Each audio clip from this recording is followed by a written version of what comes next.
faire un burn-out, 4 clés et 4 idées pratiques pour surmonter cette période de burn-out.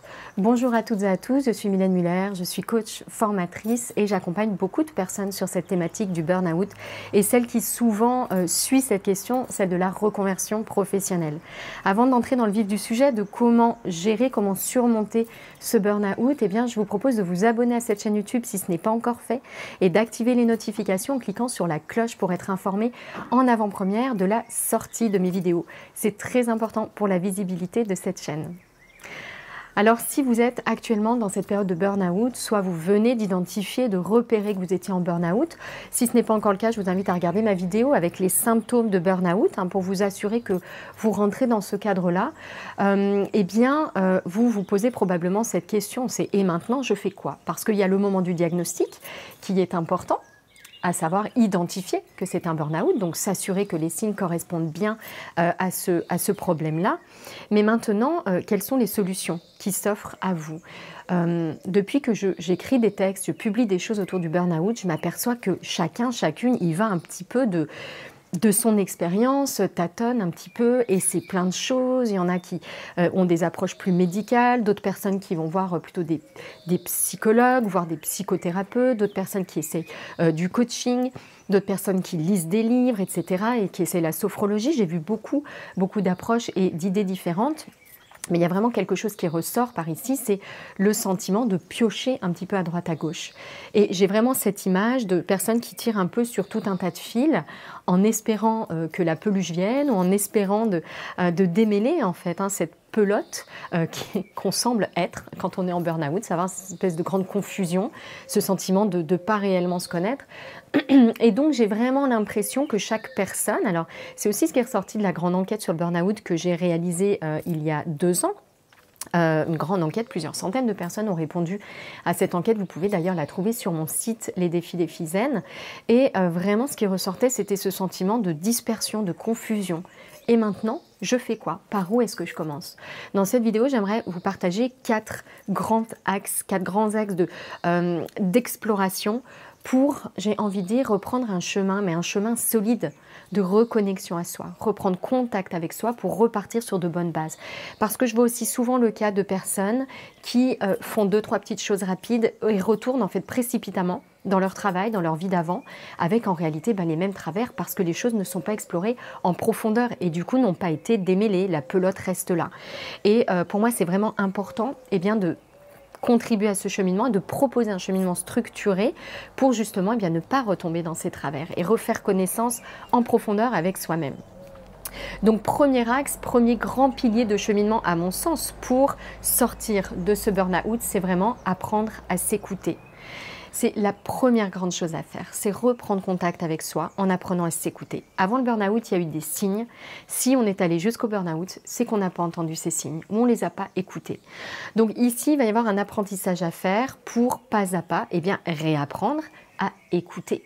Écouter ce qui se passe en soi, écouter les signes de son corps, écouter ses pensées, écouter ses émotions, les remettre à leur juste place et puis également identifier ce qu'il y a en profondeur, à savoir ses valeurs, à savoir ses aspirations profondes, ses grands rêves en réalité. C'est vraiment ce vers quoi on a envie d'aller.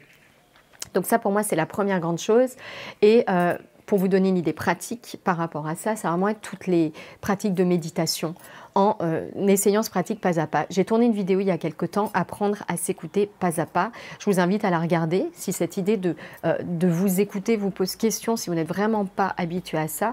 Reprendre contact avec soi avec des pratiques progressives justement d'écoute. La deuxième grande chose à faire, ce que je trouve vraiment important, deuxième grande aptitude, c'est l'art de vibrer sa nature.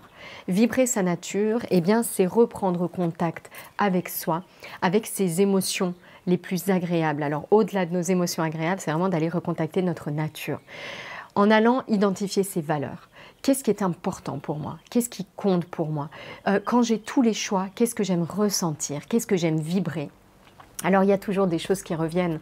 Moi je m'aperçois auprès des personnes que j'accompagne, il y a toujours des grandes qualités de notre nature qui ressortent. D'autres appellent ça les valeurs. Moi, je me rends compte que ce sont vraiment les qualités de notre nature, comme la joie, l'amour, la connexion aux autres, l'émerveillement qu'on va ressentir dans la nature, la paix, la sérénité, la confiance, la plénitude, la gratitude. Bref, il y a tout un tas de grandes qualités qui sont vraiment nos qualités vibrantes, notre nature, au-delà de toutes les couches de peur, de masques, de blessures, de schémas, de croyances. Il y a vraiment toutes ces choses-là qui vibrent en nous. Et donc, deuxième grande aptitude à développer, à cultiver, c'est reprendre le contact avec tout ça. Comment est-ce qu'on peut le faire par exemple? Eh bien, en allant travailler sur ses valeurs. Quelles sont mes valeurs? J'ai proposé une vidéo sur comment identifier ses valeurs et puis sinon vous trouverez ça également sur mon site Les Défis d'Ephizen. Reprendre contact donc avec ses valeurs et venir les mettre en lumière, les mettre en évidence, les mettre en musique un maximum au quotidien. Troisième grande aptitude à cultiver absolument pour surmonter ce burn-out de manière durable. Et là, grand point d'attention, il y a beaucoup de pièges dans le développement personnel et notamment celui-ci, celui de cultiver que le positif et d'essayer de cacher sous un tapis tout ce qu'on n'aime pas trop chez soi, tout ce qu'on trouve un peu moche, tout ce qui est vulnérabilité, faiblesse, fragilité, etc. Le troisième grand axe d'exploration, c'est vraiment d'accueillir ces zones d'ombre. Donc de faire un travail, je ne vais pas vous mentir, il est plus difficile de le faire seul, ce travail-là, notamment parce qu'on peut se laisser submerger par les émotions difficiles, par les blessures, se laisser enfermer dans les schémas. On peut également passer à côté des croyances parce qu'on ne voit pas que ce sont des croyances et donc refaire en fait un petit peu toujours la même chose, retomber dans cette boucle, retomber dans ce cercle et pour reprendre l'image que vous connaissez peut-être de Serge Maki, comme le hamster dans sa roue, voilà, continuer à tourner sans trouver la sortie et ne même pas se rendre compte que c'est nous qui alimentons en fait la roue. Donc la troisième aptitude, c'est vraiment celle-ci. Identification des limites, des schémas, les croyances, les blessures, les émotions qui nous submergent. Et puis peu à peu, eh bien, reprendre notre distance, faire un pas de côté pour s'apercevoir que nous ne sommes pas toutes ces émotions, nous ne sommes pas ces blessures, nous ne sommes pas ces schémas. Et parce que nous ne sommes pas tout cela, eh bien, nous avons la possibilité, le pouvoir, la liberté de créer autre chose. Donc pour moi, ça, c'est vraiment la troisième grande aptitude. Elle va passer notamment par des pratiques comme identifier vos croyances négatives au quotidien et pas à pas, eh bien, transformer ces croyances négatives en allant cultiver l'inverse. Quatrième grande aptitude à développer, c'est vraiment celle d'oser agir, oser incarner les choses. C'est-à-dire qu'une fois que cet idéal est là dans notre esprit, comment est-ce que j'en fais une réalité concrète ?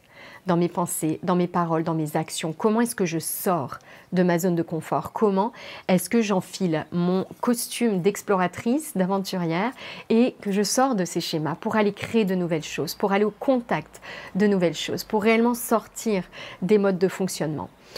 Pour moi, ces 4 grandes aptitudes, alors juste une petite idée pratique pour la dernière, ça peut être par exemple de vous efforcer chaque jour, chaque semaine, eh bien, de faire des choses nouvelles dans votre vie pour sortir du cadre en fait des habitudes, de la routine qui nous enferme et donc reprendre vraiment ce costume-là d'exploratrice.